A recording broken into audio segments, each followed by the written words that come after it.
Hi, I'm Connie from Say It With Simplicity, and I'm back today with another Silhouette Studio tutorial. And today we're going to be drawing an anchor in Silhouette Studio.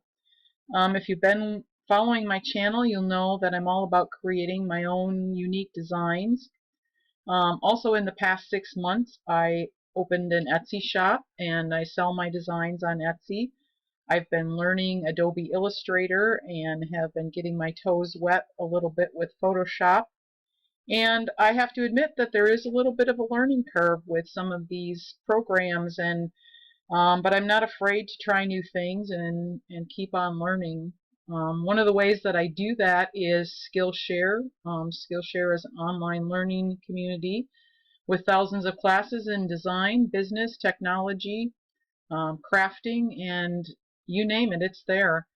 And I am an affiliate ambassador for Skillshare. I just wanted to tell you that. But Skillshare is designed for the busy person in mind, and you can do the video lessons at home in your own, um,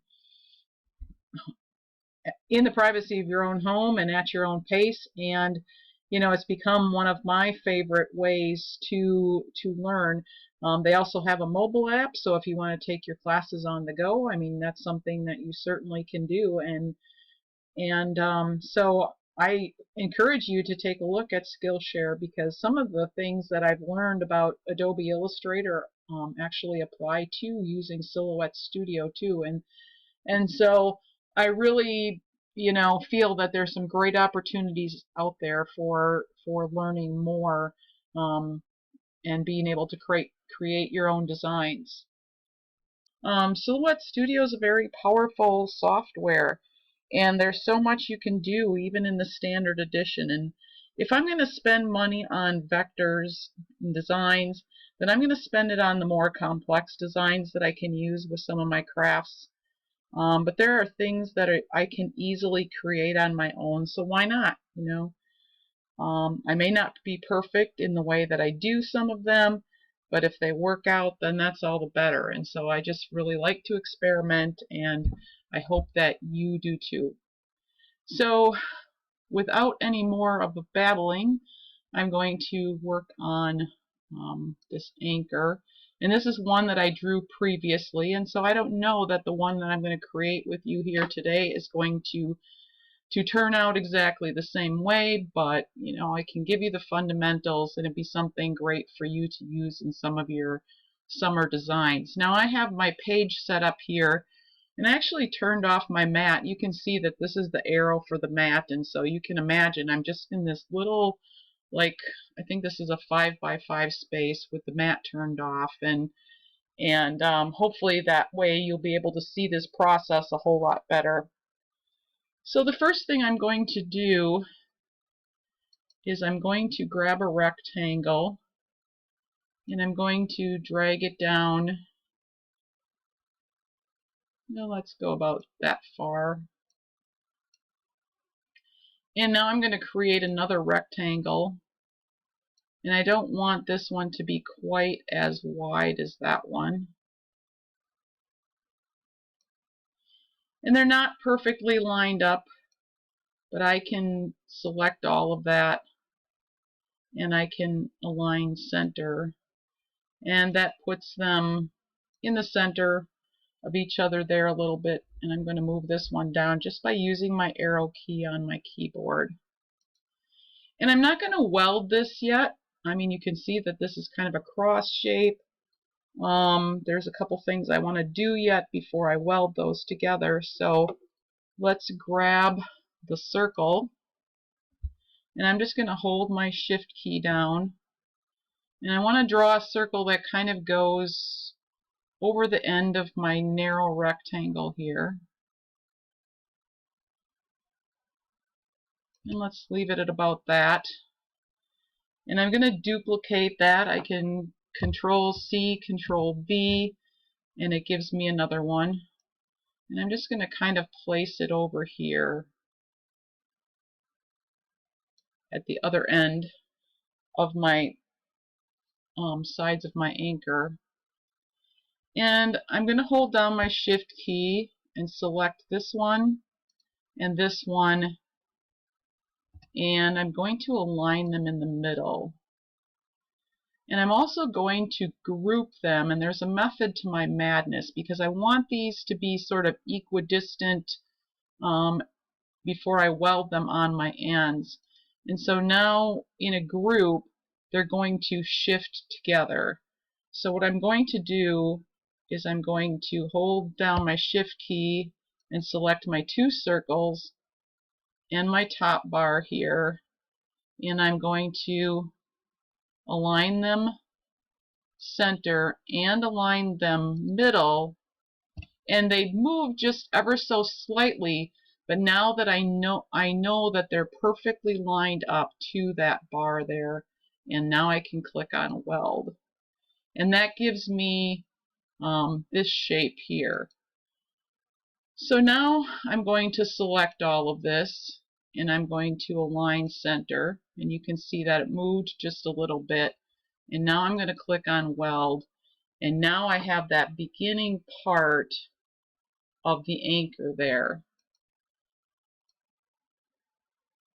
So now to make the top loop in my anchor where the rope goes through, I'm going to grab a circle and hold down my shift key, and I want to make it big enough so that it fits up there. And I'm going to grab another circle, hold down my shift key, and that's going to be the loop inside of it. And I'm going to select those both, and I'm going to align center and align middle. And now that brings those two together. Now, if I selected both of those together and I gave them a fill color, they'd both be filled. So let's, I'm just going to make sure they're kind of the size I want here. Might make them just a little bit bigger.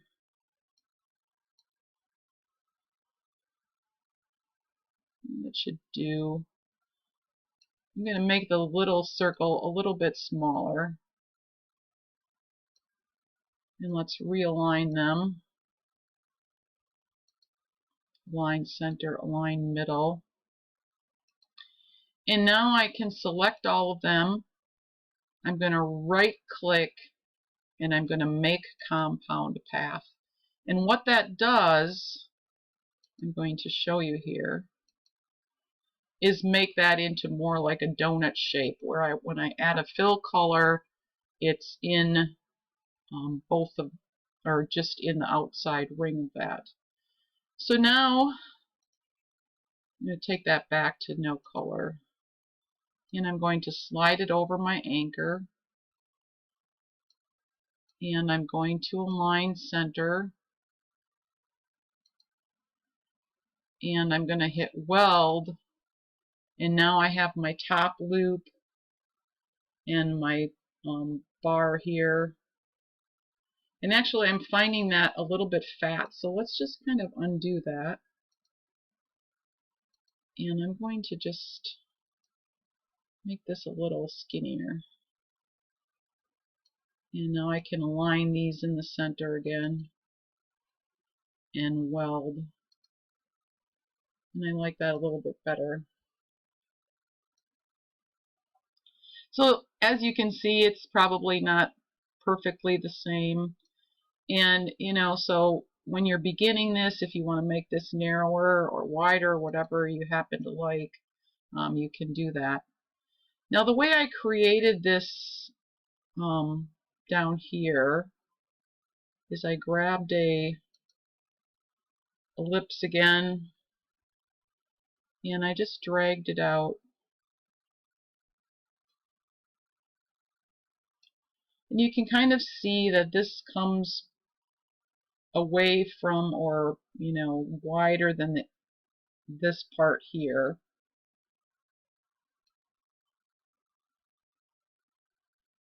And so maybe that's pretty good. And I decided to create an offset, and I want that to be wider.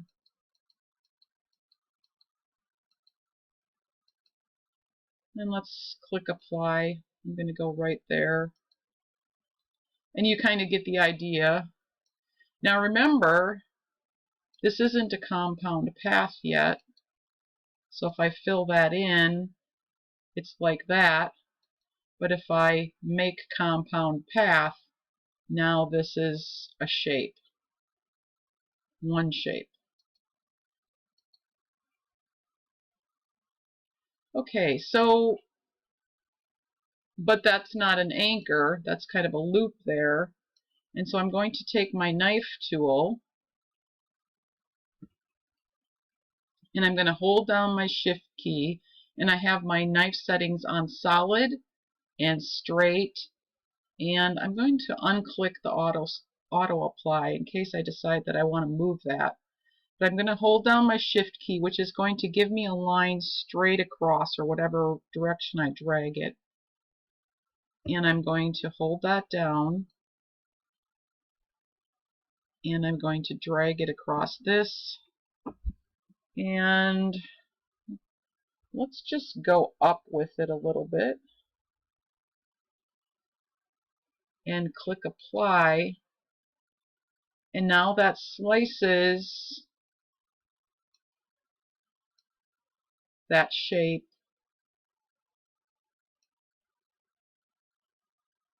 for my anchor. I'm going to make this a little taller here.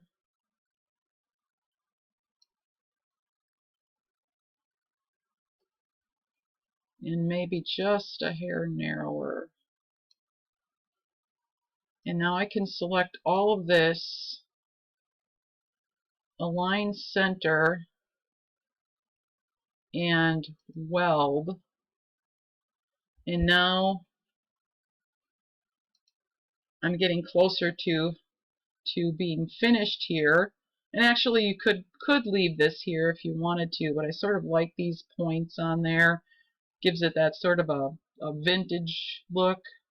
And I'm just going to delete this for now. And so to make the points, I'm going to grab a square or a rectangular shape, and if I hold down my shift key, it's going to make a square. And I don't have any grid lines turned on here, so I'm going to just have to eyeball this a little bit, but I'll move it up where we can see it a little better. And I'm going to double click on it so that I go into my point editing mode. And you all know I like my point editing mode a lot. So now remember that when you're point editing, you can delete these points, but you can also add a point. So I'm going to add a point about the center of the top. And I'm going to delete the sides so that I have a triangle. And now I'm going to see when you have the hand and you have this little arrow when you come right up to this. And about in the middle of my triangle, I'm going to add a point, and I'm just going to use the up arrow on my keyboard, and you can drag it up too with your mouse, but I'm going to make my point. And you can actually move that with your arrow key to the right or to the left, but I'm going to just go up a little bit more. And now I'm going to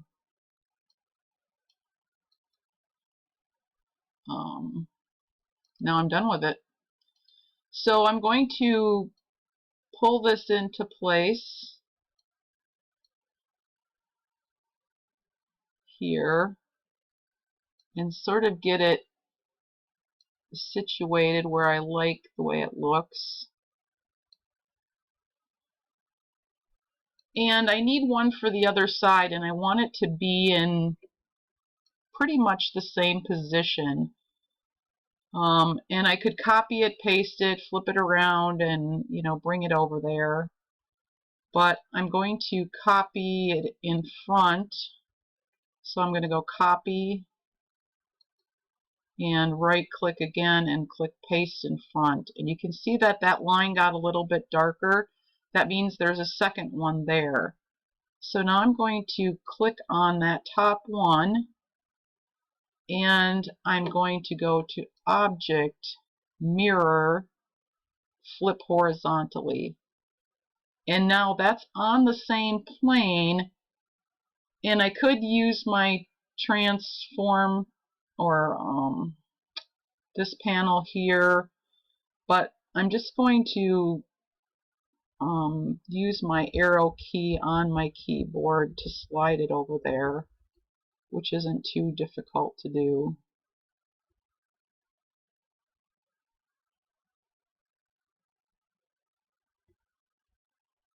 And that way it'll stay on that same plane, and I can position it in virtually the same place. And I just need to go over here a little bit more.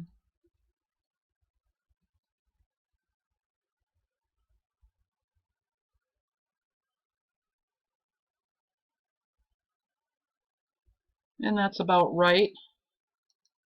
And now if I select all of this and I click on Weld, now my points are welded to my anchor. And I am done. And you can see that you know, you have a very similar shape here. And maybe if I was going to do this again, I'd kind of make these points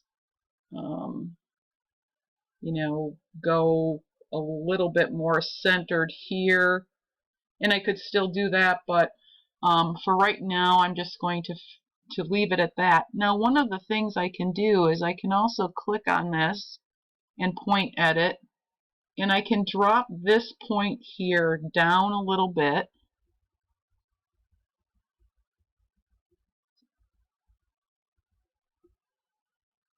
And I'm going to click on corner, and that's going to allow me to be able to move these handles independently. You know, it isn't absolutely necessary, but when I try to drag these in, they're not going to seesaw. So now I'm going to bring this one in to the center and bring this one into the center. And that's going to leave me with that little bit of a point down at the bottom then. And I think that looks cool that it just has that little bit more of a detail to it. So I can, you know, go ahead and color this any color I want. And now I could use that as part of a design, you know, with text around it. You could even use your knife tool and do something cool like separate this.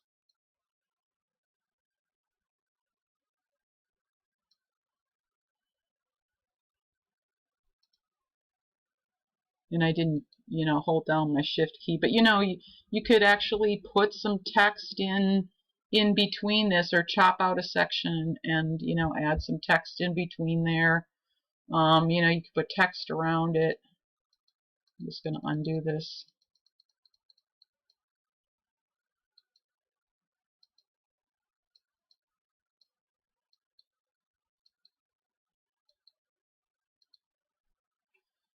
So there's a lot of things you can do, but now you have a design that you created all yourself, and you could use it for other bigger designs. So thanks for stopping by today. I appreciate you sticking with me. I know I tend to get a little bit long-winded here, but I love making these things and sharing how I do them. And so I hope you'll stop back to my channel. I've been trying to put out a new video every week. The last one I did was how to do the summer word art. So now you have something else that you could include in your summer word art, excuse me. So that's kind of cool. Like I said, thanks for stopping by today. I hope that you will leave some comments in the description or in the box down below, in the comments section, and I'll see you next time. Thanks. Bye.